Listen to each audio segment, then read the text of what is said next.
Benarkah semua agama itu sama? Yuk kita bahas.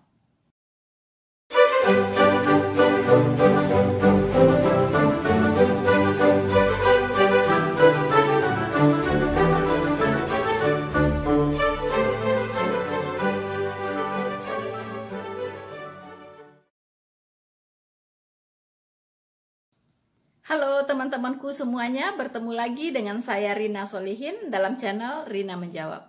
Teman-teman, semoga kita semua dalam keadaan baik. Ya, saya selalu mendoakan teman-teman dimanapun Anda berada, selalu dalam perlindungan Tuhan kita, Yesus Kristus. Itulah yang paling penting dan yang paling terutama ya yang kita harapkan, yaitu diberikan kesehatan, diberikan selalu sukacita dan damai sejahtera. Dan ini kita berharap selalu menaungi kita setiap hari.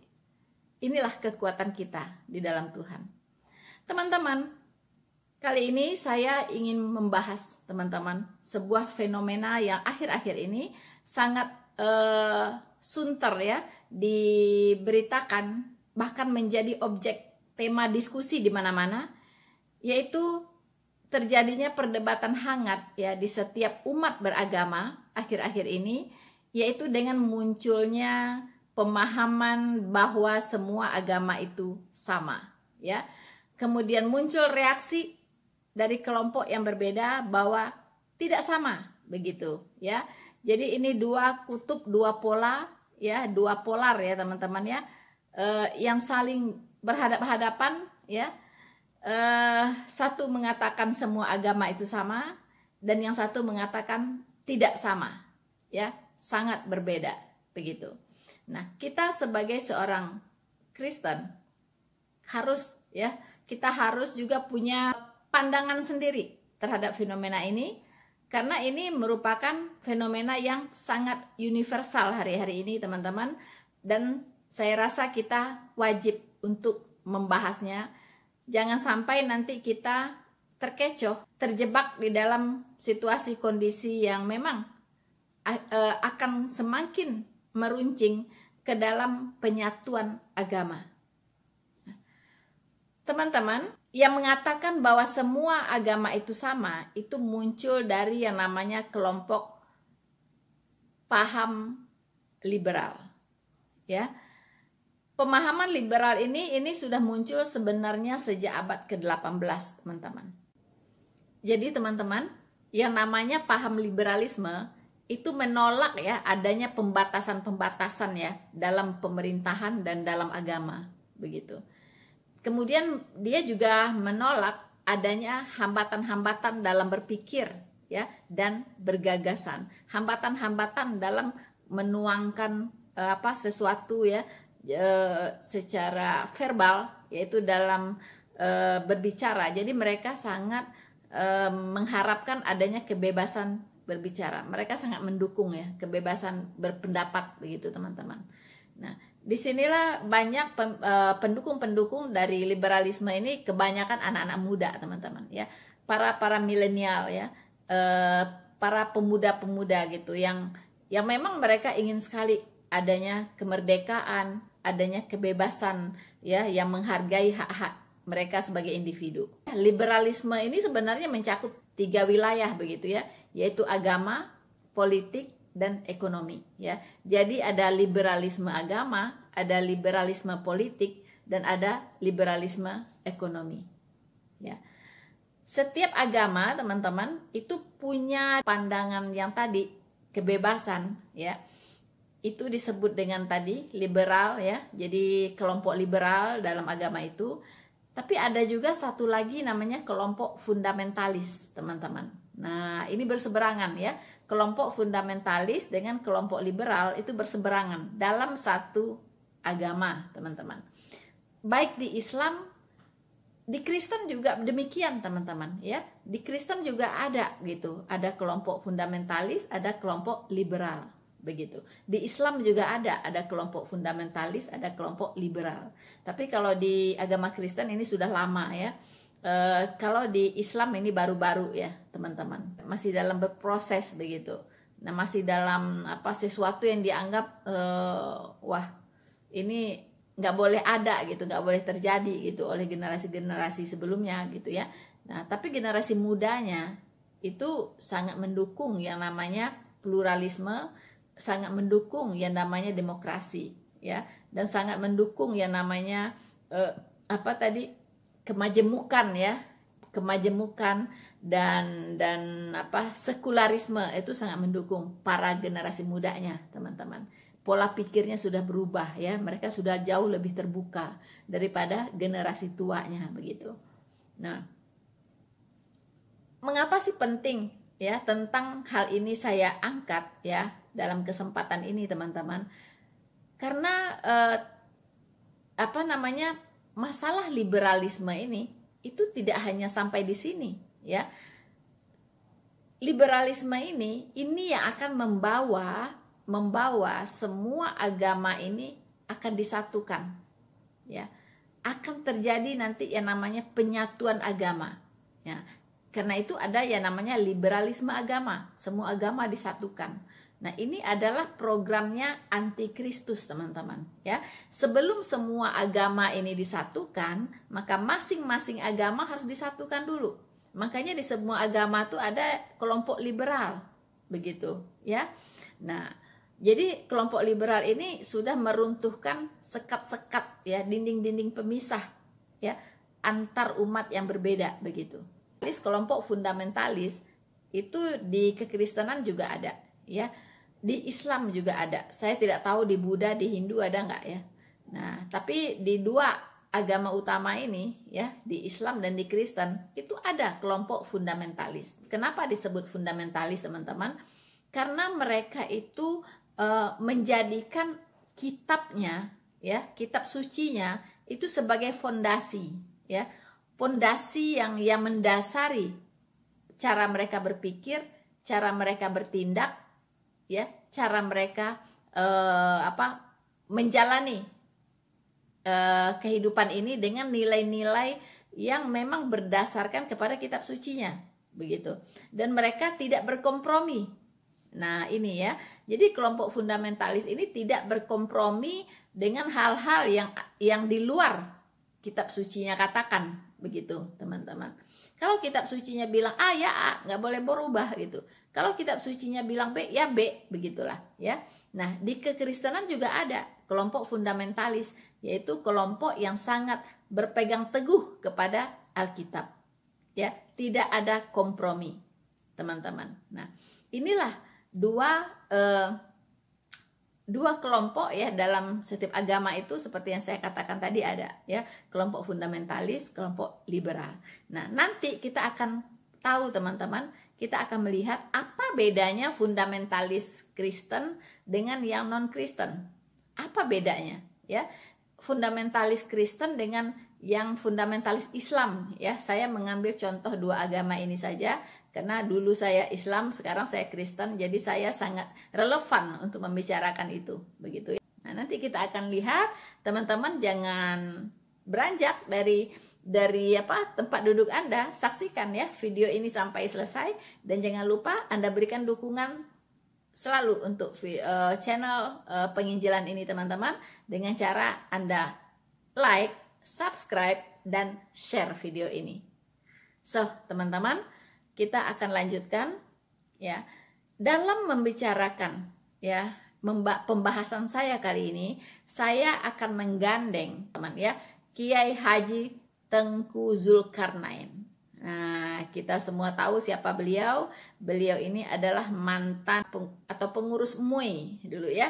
Nah, sekarang mungkin sudah pensiun kalau tidak salah. Kiai Haji Tengku Zulkarnain ini salah satu fundamentalis Islam ya, yang sangat tidak setuju, sangat menentang ketika dikatakan bahwa semua agama itu sama ya, teman-teman. Nah, sebelum kita membahas lebih lanjut, sebaiknya kita akan mendengarkan dulu apa yang dikatakan oleh Kiai Haji Tengku Zulkarnain berikut ini. Sama saya juga dokter begitu. Diambilnya kertas, masuk kantor saya kerja, bukan di MUI, kantor tempat saya cari nafkah. Mau minum apa? Kopi. Saya suruh office boy saya buat kopi. Diambilnya kertas. Hidup ini seperti sungai katanya. Apa itu? Nih, sungai Islam, sungai Hindu, sungai Kristen, sungai Protestan, sungai Buddha, sungai Katolik. Ya, terus ini semuanya berbeda-beda nih. Sungai Islam, sungai Katolik, sungai Kristen, sungai Hindu, sungai Buddha ini berbeda-beda, nggak sama. Iyalah. Nanti sampai ke laut, di bulatnya gitu. Oh, sampai di laut tidak ada lagi sungai Islam, sungai Kristen, sungai Hindu. Semuanya laut belaka.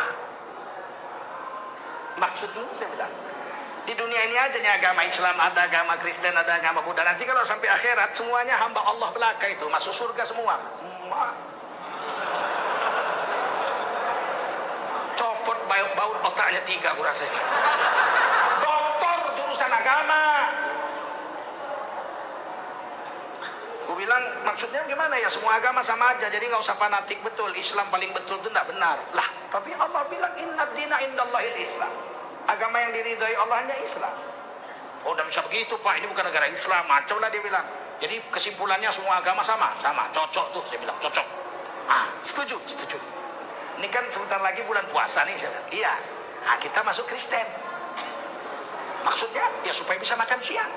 Demikian ya teman-teman, kita dengarkan tadi bahwa Bapak Kiai Haji Tengku Zulkarnain ini ya sebagai seorang kelompok fundamentalis di Islam itu betul-betul tidak setuju ketika dikatakan bahwa semua agama itu sama. Ya. Nah, dalam hal ini teman-teman, ya, saya setuju dengan beliau. Ya, bahwa memang tidak semua agama itu sama. Begitu, semua agama itu tidak sama, ya, dan tidak ada alasan yang bisa dipakai, yang bisa digunakan untuk mengatakan bahwa semua agama itu adalah sama, ya, baik secara alkitabiah maupun secara akal sehat, ya, jadi tidak bisa disamakan gitu semua agama itu. Mengapa demikian teman-teman? Mengapa saya setuju ya dengan pemikiran dari Kiai Haji Zulkarnain tadi ya? Karena memang semua agama itu berbeda begitu. Nah, apa yang mendasari saya sehingga mengatakan bahwa semua agama itu tidak sama ya? Sangat berbeda teman-teman ya. Pertama, jalan keselamatan atau cara masuk surganya saja setiap agama itu sudah berbeda, ya. Jadi tidak mungkin Tuhannya sama, ya, menyiapkan jalan ke surga yang berbeda-beda, begitu kan?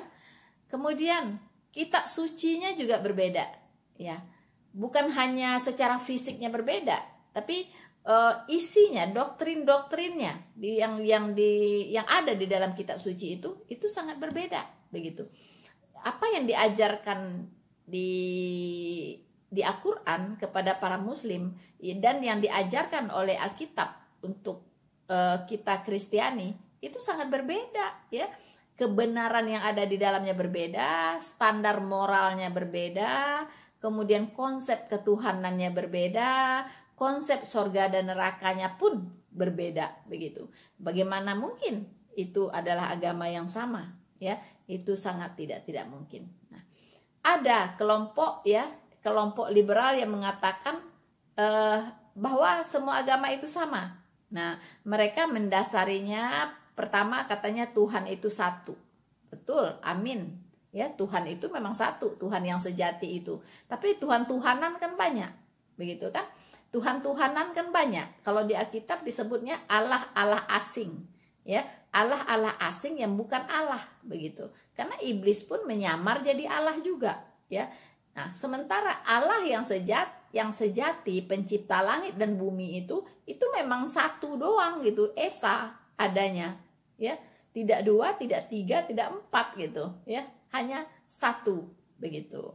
Nah, hanya membedakan ya esanya Tuhannya Kristen atau Alkitab dengan esanya Tuhannya Islam, itu konsepnya yang berbeda ya, konsepnya.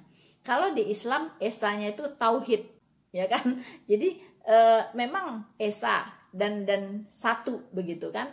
Nah, esa satu. Kalau di Alkitab konsep ketuhanannya Alkitab itu esa dalam satu kesatuan Nah, berbeda ya. Esa dalam satu kesatuan begitu. Nah, apa aja yang merupakan kesatuan ini? Yaitu Bapa, Putra, dan Roh Kudus. Nah, ketiganya adalah satu. Begitu. Teman-teman, yang membedakan lagi antara satu agama dengan agama lainnya yaitu standar moralnya, teman-teman. Ya, standar moralnya masing-masing agama itu berbeda. Ya, jadi tidak mungkin itu berasal dari Tuhan yang sama, begitu. Nah, contoh yang kita lah sama-sama tahu ya. Ambil contoh yang simpel aja, misalnya poligami begitu. Kalau di Al-Quran, di agama saya yang lama, itu poligami itu memang diajarkan, ya, memang diajarkan begitu. Boleh kawin cerai boleh. Talak 1 sampai talak 3 itu diniscayakan di sana, begitu. Dan memang kalau sudah punya uang, sudah merasa sanggup, bolehlah beristri sampai 4 begitu kan. Memang itu diajarkan di sana. Nah, tapi kalau di Alkitab, di Kristen itu justru diharamkan begitu, ya. 1 istri cukup untuk 1 suami, ya, dan sebaliknya. Nah, kalau orang sudah menikah, hanya maut yang bisa memisahkan, ya kan? Kalau dia misalnya bercerai yang diperkenankan oleh Tuhan itu cuma 1, yaitu karena zina. Mungkin salah satu berselingkuh atau salah satu tidak setia begitu kan, berzina dengan orang lain begitu, berselingkuh begitu. Itu diperbolehkan bercerai. Tetapi tidak diperbolehkan menikah lagi. Nah, itu ya. Kalau orang ini sudah bercerai kemudian menikah lagi, maka dia berzina. Begitu. Ya, dia berzina dengan pasangan yang baru gitu. Mungkin si istri menikah lagi dengan lain, dia berzina dengan suaminya yang baru. Si suami menikah lagi, ya dia berzina dengan istrinya yang baru begitu. Jadi kalau memang bercerai, nggak boleh menikah lagi gitu. Nah, disitulah bedanya ya, perbedaannya. Dan tentu ini tidak mungkin. Ini berasal dari satu Tuhan yang sama yang mengajarkan 2 standar moral yang berbeda, ya kan? Nah, begitu teman-teman. Banyaklah contoh-contoh yang lain misalnya gitu ya.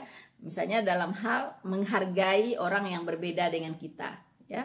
Nah, kalau di agama yang lama itu ya diperbolehkan begitu, ya.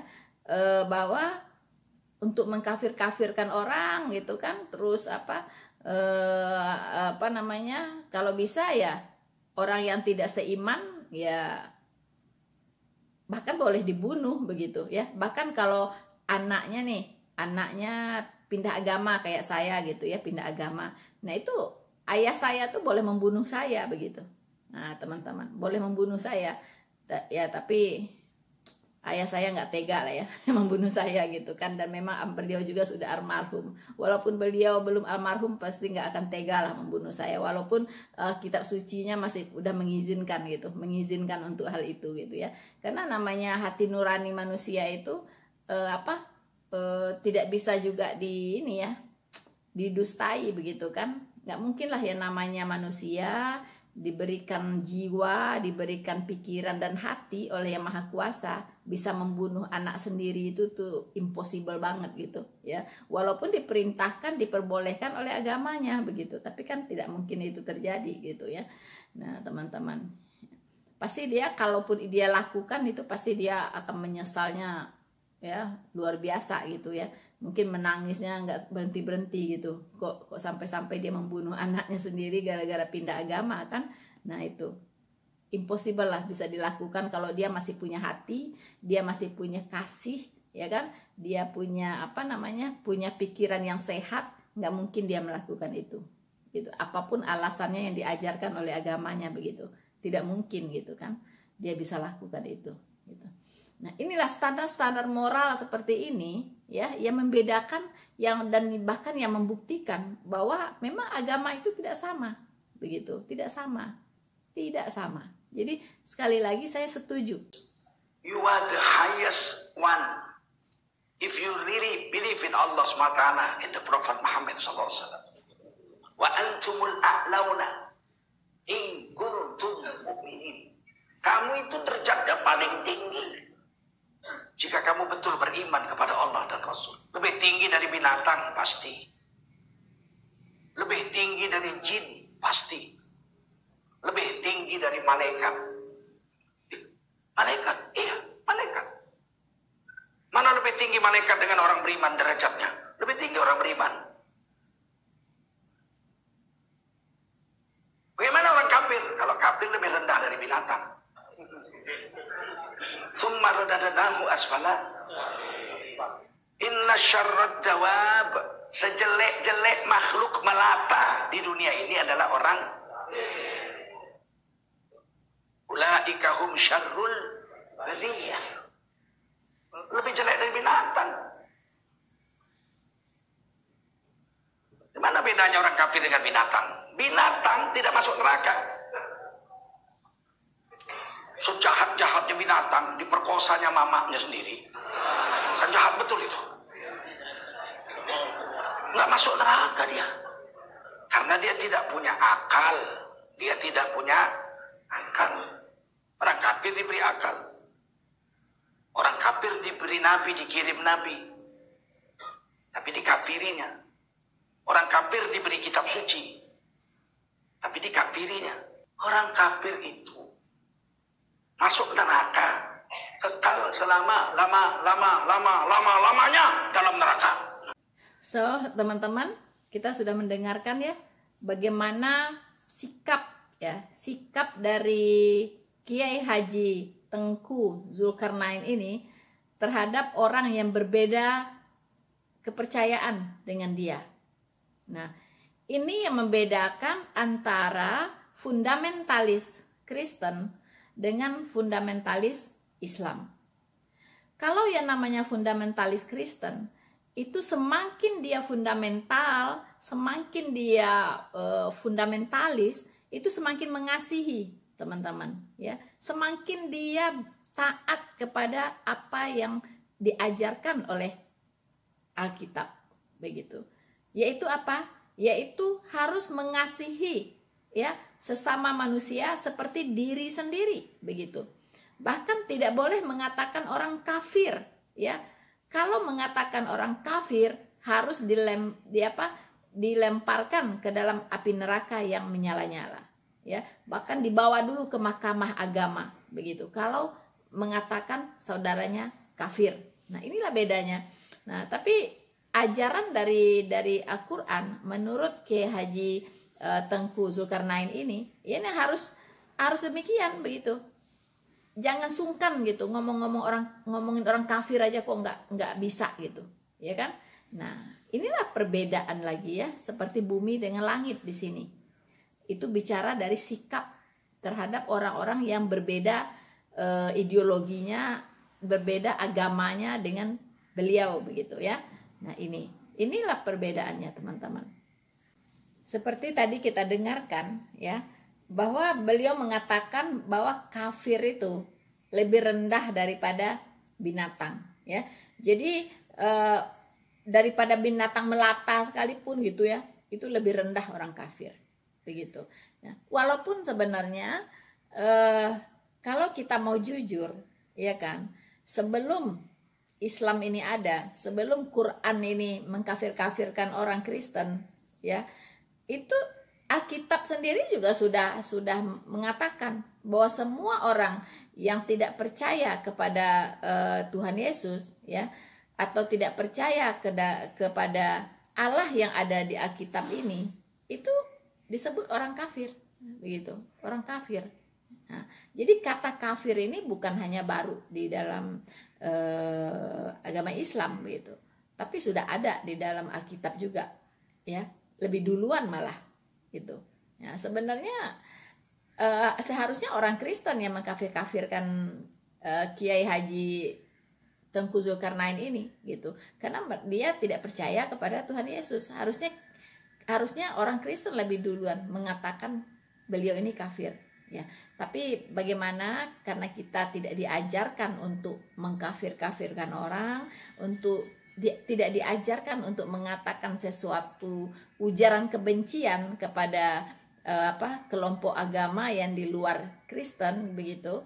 Nah, jadi kita tidak perlu gitu ya untuk mengobral ujaran-ujaran kebencian terhadap orang yang di luar Kristen. Begitu ya teman-teman. Jadi terlihat bahwa fundamentalis itu bisa negatif, bisa positif, ya.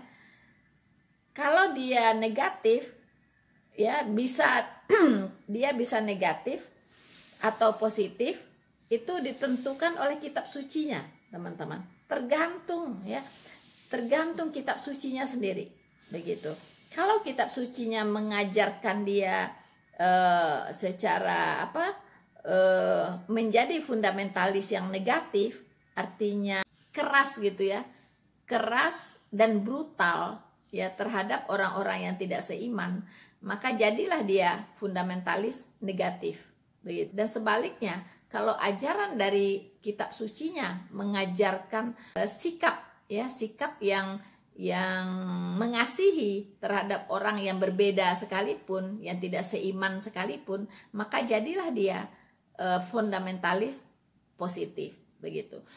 Dan itulah kekristenan. Semakin dia fundamentalis, semakin dia radikal terhadap agamanya, dia akan semakin mengasihi, dia semakin baik justru, ya kan? Dia justru akan semakin menghargai orang lain, ya, semakin mengasihi orang lain, begitu. Semakin mengasihi Allah, semakin mengasihi Allah dan orang lain juga, begitu, teman-teman. Nah, ini bedanya, ya. Ini bedanya. Teman-teman bisa melihat ya perbedaannya. Nah, jadi ada fundamentalis negatif, ada fundamentalis positif, ya. Nah, puji Tuhan, kita ada di dalam kelompok fundamentalis positif, ya, yaitu semakin mengasihi Tuhan dan semakin mengasihi manusia. Semakin fundamentalis, semakin besar kasih itu, begitu. Nah, beda dengan di agama lain. Semakin dia fundamentalis, semakin dia membenci orang-orang yang berada di luar kelompok dia, di luar keyakinan dia, maka inilah yang akan berkembang menjadi radikal. Kemudian semakin radikal, maka akan berkembang yang namanya kepada terorisme. Ya, di sini, teman-teman. Nah, tapi kalau di dalam kekristenan sangat berbeda. Ya, kita bersyukur untuk itu semua, teman-teman. Kita berada di dalam kasih anugerah Tuhan, karena itu kita juga yang diajarkan kepada kita adalah kasih. Kita bersyukur sekali, teman-teman, diajarkan ya oleh firman Tuhan, ya, oleh Tuhan kita, bagaimana kita harus bersikap terhadap orang-orang yang berseberangan dengan kita, ya. Kita bisa lihat seperti di Matius 5 ayat 44, ya. Tetapi aku berkata kepadamu, kasihilah musuhmu dan berdoalah bagi mereka yang menganiaya kamu. Bayangkan, orang yang menganiaya kita pun harus kita kasihi, ya. Apalagi hanya sekedar berbeda pandangan, begitu, ya. Berbeda pandangan, berbeda keyakinan, ya. Ini yang menganiaya kita pun harus kita kasihi, begitu, ya. Jadi luar biasa ya pengajaran dari Allah kita yang memang Allah yang maha kasih. Kemudian juga di Lukas 6 ayat 27 itu juga diajarkan, tetapi kepadamu ya yang mendengarkan aku berkata, kasihilah musuhmu, berbuat baiklah ya kepada orang yang membenci kamu. Wow, keren sekali ya teman-teman. Ya, harus berbuat baik kepada orang yang membenci kita. Wow, itu nggak gampang teman-teman, ya. Itu nggak gampang, ya. Tapi akan menjadi sangat mudah kalau di hati kita sudah didiami oleh Roh Kudus. Nah, itulah kelebihan kita daripada umat lain, ya. Kita tidak dibiarkan sendirian oleh Tuhan kita, walaupun dia sudah naik ke sorga dan sekarang bertahta di sorga, tapi kita tidak ditinggalkan sendirian, ya. Dia juga menemani kita, ya. Dia ada di dalam hati kita, yaitu Roh Kudus, ya. Roh Kudus adalah pribadi Allah sendiri yang memang ditinggalkan untuk menemani kita dalam menjalani kehidupan ini. Nah, disitulah dengan kuasa Roh Kudus inilah kita bisa mengasihi musuh kita, kita bisa berbuat baik kepada orang yang membenci kita. Tanpa Roh Kudus tidak ada yang bisa melakukan itu, teman-teman, ya. Nah, Kemudian juga di Roma 12 ayat 17, di situ juga dikatakan ya, walaupun orang menjahati kita, tapi kita tidak boleh membalas ya. Dikatakan janganlah membalas kejahatan dengan kejahatan. Lakukanlah apa yang baik bagi semua orang. Ya, semua orang teman-teman. Walaupun orang-orang itu berbeda keyakinan dengan kita, walaupun orang itu berbeda pandangan, berbeda pola pikir dengan kita, ya, tetap kita harus mengasihi dia, tidak boleh membalas kejahatan dengan kejahatan. Begitu. Ya. Nah, ini ditekankan lagi di 1 Petrus 3 ayat 9, ya. Dan janganlah membalas kejahatan dengan kejahatan atau caci maki dengan caci maki. Tetapi sebaliknya, hendaklah kamu memberkati. Karena untuk itulah kamu dipanggil, yaitu untuk memperoleh berkat. Nah, teman-teman, tidak boleh kita mencaci maki ya, mengkafir-kafirkan orang, ya kan? Mengatakan orang itu lebih rendah dari binatang, ya. Aduh, ya, itu nggak boleh sama sekali begitu, teman-teman. Jadi Tuhan yang Maha Kasih itu tidak mengajarkan caci maki, ya. Tidak mengajarkan menyumpah-nyumpahi orang begitu, tidak ya. Jadi justru kita disuruh memberkati mereka. Kalau ada orang jahat kepada kita, kalau orang ada mencaci maki kita, berkatin saja. Berkatin saja. Nah, kata Tuhan, ketika kita memberkati orang yang jahat kepada kita, itu sama saja kita menaruh bara api di atas kepalanya, teman-teman. Ya. Jadi kita tidak perlu membalas kejahatan dengan kejahatan. Artinya, ketika kita memberkati orang itu, maka Tuhan yang akan menghakimi orang tersebut. Tuhan yang akan berurusan dengan orang tersebut. Ya, jadi kita serahkan saja kepada Tuhan kita. Dia Maha Kuasa kok, dia tahu apa yang harus dia lakukan. Begitu kan? Jadi tenang saja kalau ada orang yang mencaci maki kita, ya, berkuar-kuar, ya, menghujat-hujat kita sebagai orang Kristen, berkatin saja, berkatin. Nanti Tuhan yang turun tangan untuk membereskan orang tersebut. Ya, teman-teman. Kembali lagi ke hal liberalisme tadi, ya. Itu saya katakan liberalisme ini akan semakin berkembang di dunia ini, teman-teman. Ya, akan semakin berkembang. Tidak ada satu kekuatan pun yang bisa membendung meluasnya paham liberalisme ini. Di semua agama dan di semua negara itu akan berkembang dengan sangat-sangat pesat menjelang akhir zaman ini, teman-teman, ya. Dan liberalisme ini tidak hanya terbatas dalam hal agama, tetapi juga dalam hal ekonomi dan politik, ya. Ini sebenarnya Alkitab ini sudah menubuatkan tentang yang namanya pemerintahan antikristus. Nah, ya, antikristus itu ada dua pemahamannya, teman-teman, ya. Antikristus bisa berarti dia menentang Kristus, ya, dia melawan Kristus, gitu, menentang Kristus, itu antikristus, ya kan. Dalam pemahaman kedua yaitu menggantikan Kristus, gitu. Jadi dia mengaku-ngaku dirinya sebagai Kristus, ingin disembah. Ya, jadi dia menggantikan Kristus. Dia akan membuat berbagai mukjizat di depan mata semua orang. Ya, dia bisa memberikan nyawa kepada patung-patung. Itu sudah tertulis di kitab Wahyu. Bagaimana kuasa-kuasa dari antikristus ini, bagaimana supaya orang bisa menyembah dia begitu. Merasa wow gitu, amazing gitu, betul-betul lah ini dia Tuhan kali ya gitu. Kok dia bisa ini begitu. Akhirnya orang menyembah dia gitu, teman-teman. Nah, sebelum dia bisa memegang manusia ini, mengendalikan manusia di seluruh dunia ini, maka dia harus mengendalikan dulu ekonomi. Dia harus mengendalikan dulu agama, dia harus mengendalikan dulu politik. Sebenarnya tujuan utama dia adalah untuk mengendalikan agama, ya, karena dia ingin disembah, teman-teman, ya, mengendalikan agama. Kalau ekonomi dia nggak butuh duit, ya, dia nggak butuh duit, ya. Agama dan politik itu hanya penyerta saja atau faktor pendukung, ya.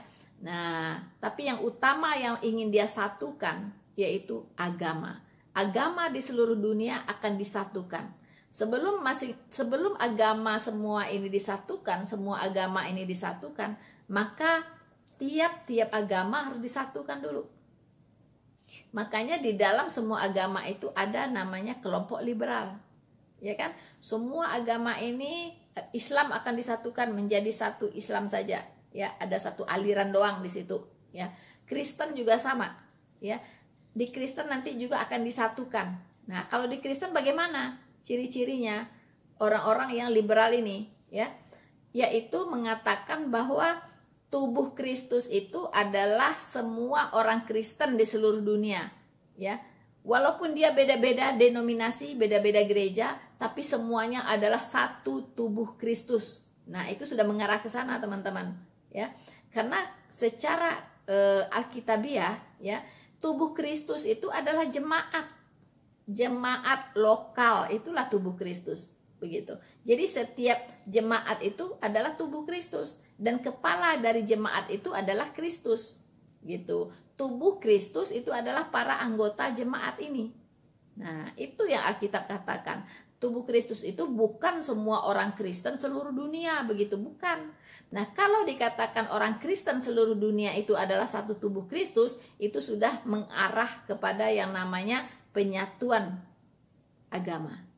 Begitu. Jadi apapun alirannya, ku tak pandang dari gereja mana, ya. Jadi satu semuanya, satu tubuh Kristus. Nah, itu sudah mengarah ke sana. Ya, begitu, teman-teman. Nah, di agama-agama lain pun nanti akan terjadi. Begitu, akan terjadi seperti itu. Jadi melebur, semua melebur, begitu ya. Nah, melebur jadi satu. Nah, jadi semua agama disatukan, berhasil disatukan, Islam disatukan, Kristen disatukan, Buddha disatukan, Hindu disatukan, Konghucu disatukan, ya. Karena Hindu juga bermacam juga, Buddha juga sama gitu, bermacam-macam juga Buddha ini, gitu. Bukan cuma satu aliran saja, begitu. Disatukan juga, gitu ya. Nah, setelah itu, setelah semuanya jadi satu, kemudian barulah seluruhnya disatukan, ya. Islam, Kristen, Hindu, Buddha, ya, gabung jadi satu. Namanya satu agama dunia, one world religion, begitu. Kalau di dalam kekristenan itu pelopornya adalah Rick Warren, ya. Dia menggabungkan Islam dengan Kristen yang dikenal dengan sebutan Chrislam. Ini udah ada tempelnya di Berlin di Jerman, teman-teman, ya. Jadi dia mengatakan bahwa Tuhannya Kristen dengan Tuhannya Islam itu satu, sama, ya. Jadi mempunyai the same God, mempunyai Tuhan yang sama, katanya begitu, ya. Anda mungkin punya bukunya Rick Warren, ya. Memang dia banyak menulis itu tentang apa? Lebih ke motivasi, ya, lebih ke buku-buku apa? Moral, begitu ya. Nah, tapi dia adalah pelopor dari Islam, teman-teman, ya, pelopor dari penyatuan agama. Nah, ya, jadi di sini sudah mulai kelihatan, ya, sudah mulai kelihatan wujud-wujudnya itu udah mulai nyata. Karena memang waktu ini udah semakin ke ujung, teman-teman. Tuhan Yesus sudah semakin dekat datangnya, ya. Jadi infrastruktur yang dibangun oleh antikristus itu sudah semakin nyata hari-hari ini. Dengan adanya cashless, ya, semua apa surat menyurat sudah tidak ada lagi, semua via email apa segala macam itu sudah mengarah ke sana, ya.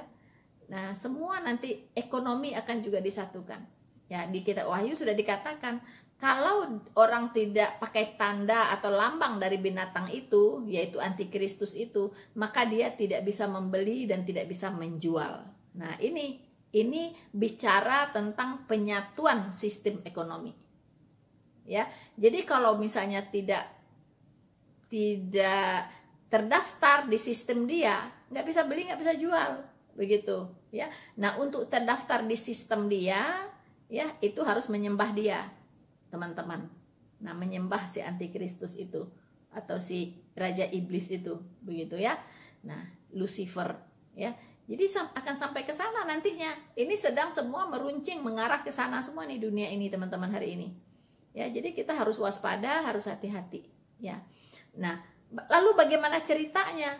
Begitu ya. Nah, bagaimana nih ujung ceritanya nanti? Bagaimana sikap dari kelompok fundamentalis ya, baik di Islam maupun di Kristen yang tidak mau menyatu begitu ya, yang tidak mau menyatu, yang seperti di Kristen tetap mempertahankan bahwa tubuh Kristus itu adalah gereja lokal. Ya kan? Sementara sementara yang lain-lain denominasi yang lain sudah satu kata itu bahwa tubuh Kristus itu adalah orang Kristen di seluruh dunia, apapun gerejanya, apapun alirannya begitu. Ya, itu semua satu tubuh Kristus. Nah, bagaimana nih yang si fundamentalis ini? Bagaimana dia harus bersikap begitu, ya? Karena pasti akan dihajar habis oleh antikristus kalau tidak mau bergabung begitu, ya kan? Bagaimana itu? Nah, teman-teman, saya tidak bisa menjawab Islam akan bagaimana, saya tidak tahu ya. Saya tidak tahu bagaimana ceritanya mereka gitu kan, yang kelompok fundamentalis ini seperti Bapak Tengku Zulkarnain ini. Saya tidak tahu bagaimana sikap mereka nanti menghadapi yang namanya antikristus, ya kan? Kuat tidak gitu kan? Ya kan? Nah, lalu kalau Kristen sendiri bagaimana? Begitu kan, antikristus itu akan datang itu di zaman tribulation ya, di masa 7 tahun kesusahan besar. Nah, sebelum kesusahan besar ini itu akan terjadi dulu pengangkatan atau rapture. Nah, saya yakin dan juga sesuai dengan apa yang dikatakan oleh Alkitab ya, bahwa orang-orang Kristen yang lahir baru yang mengasihi Tuhan itu tidak akan masuk ke dalam zaman kesusahan besar ini. Begitu. Mereka akan terangkat ya, akan terangkat begitu, akan mengalami pengangkatan. Nah, itu dia ya. Jadi orang yang tetap bertahan dengan iman yang benar kepada Kristus itu akan terangkat.